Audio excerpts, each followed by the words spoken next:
Hi, today I'll be talking about how to improve your user acquisition and monetization. Before I will talk about a bit about TapNation. I currently work at TapNation as a senior user acquisition and monetization manager. TapNation is a tech startup specialized in mobile hyper-casual games in close relationship with more than 100 studios. So basically what we do, we work alongside the studios by providing them with high potential game concepts and support to help scale and make games hits worldwide. So we help them and support them along the way from testing phase until publishing phase. So TapNation has released more than 10 hit games and has generated more than 300 million downloads.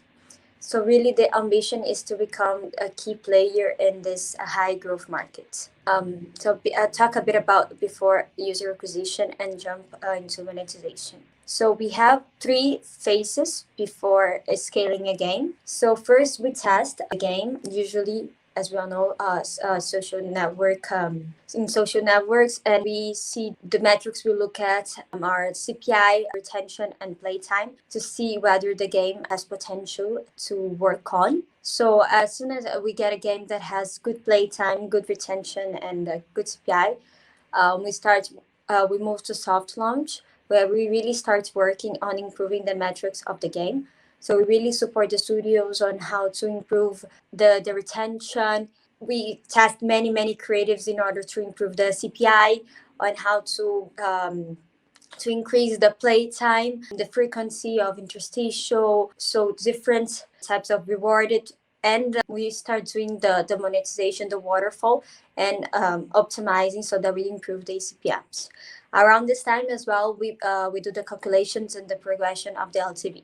Once we see that a game has potential to scale and profitability, we move to the final phase. The metrics are more solid and the waterfall is optimized per geo, and we have all the calculations and forecasting for the LTV. Then we decide to open budgets and we have campaigns every network and worldwide. So the share of wallet per platform is quite different. So for example, on Android is much more diversified. So you can see that worldwide has 31% of share, while US has 40. But you can see that tier 3 geos like Brazil, Russia, they make 13% of the UA. So it's way more diversified than the iOS, which is basically 85% based on in the US and tier 1 geos. We can see that most of the networks, they share a similar share of wallets for the US, but they can differ for each country. For example, on Mintegro, United States share is a bit higher than most networks, but you can see that they are quite strong on Asian countries and tier 3 and tier 4. Unity has a very high spend on Russia, United Kingdom, France, Brazil, Indonesia. Google Ads, you see more Brazil, Russia, South Korea. And Iron Source for most of our games is heavily based in the US and coming second, Brazil and Russia. So a few tips about the networks for the scalability. So we see that, for example, on Iron Source, it's quite crucial to have a good playable in order to scale. Usually creatives don't have the same potential of scalability as a playable. For example, on Giant Rush, we work with their studio, and before we were not able to scale that much. And then with the new playable, we were able to reach top charts. And now the playable is responsible for 97% of our UA spend there, which is, almost all the spend. On Uploving, besides being one of the top networks to test, it's also, they provide very good plaques that really help increasing the conversion rates, the install rates. So for example, on TPTO, the install rate went from 6% to 7.4% by adding their plaque, and the 80% of the current spend is being allocated to the creative with their plaque. So really helps increase the spend and the campaign to be more competitive. And on Uploving, they provide plaques even if your game is not under mediation, and they're quite quick. So it's very important since from the beginning to have a plug provided by them. And on Unity, it's very crucial to have videos of 30 seconds and not too many creatives in one campaign, especially if the budget is not too high, because the videos really needs 10K starts. So taking impressions so that they can really surpass the learning phase and we can actually see the potential of the creative and the campaign. So I'll talk as well a bit about the new trends in terms of campaigns. So since last year, we're seeing quite big new trend of ruleless campaigns. Most of the networks are now providing this option, and this can really take the scalability of the game to another level.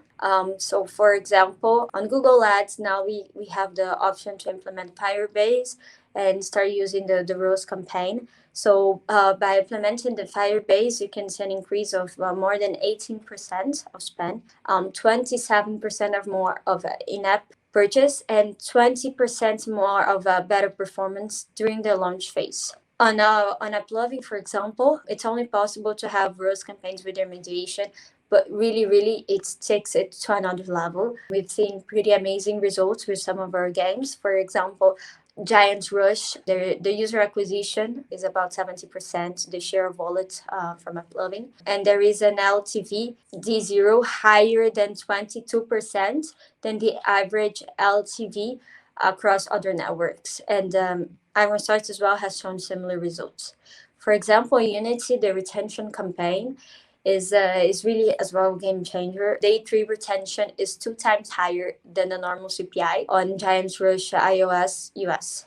So it's really knowing a bit of like which campaigns in each network to use and how to improve the UA, because the new campaigns that each network is providing can really take the game to another level. So on the monetization, currently we really try to optimize 2 waterfalls for iOS. So for non-IDFA and for IDFA, because non-IDFA now in all of our games is representing 40%, and this will only increase. So, and we see a current trend of the CPMs average being less than 30% to 40% across the ad formats. So we also localize per geo. So for iOS, as same as the UA share, the revenue share is mainly based 86% is on the US, comes from the US and tier 1. So we really try to optimize for these geos, Germany, UK, Canada, Australia, Japan, and with the 2 waterfalls. So we optimize per geo on non-IDFA and on IDFA before fully launching a game. For Android, the revenue share is quite different. So US, of course, is still quite strong, as I showed, but tier 3, tier 4 are quite strong and worldwide. So we really try to optimize and have as many placements to reach like worldwide geos. And because the share was way more diversified, and we really focus on the strong networks on Android, for example, and Mob, of course. And along with our VP of monetization, we've been trying several new networks that really provide an increase of ARPDAU besides the normal ones, the big ones, as Unity, Mintogrow, AdMob, Facebook. So for example, A4G has increased up to 12% on Android for tier 2 and tier 3 geos, and more than 8% as well on iOS. So it's an incremental revenue for both platforms.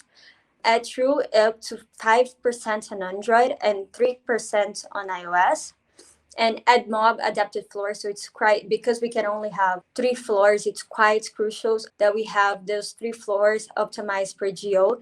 We saw an increase of up to 7% rest of the world geos and up to 6% on iOS. So yeah, it's just this presentation was a bit to talk about a few tricks on user acquisition and monetization that can really take the game to other levels of scalability, as well as an increase of ARPDAU and increase of revenue that leads to more profitability.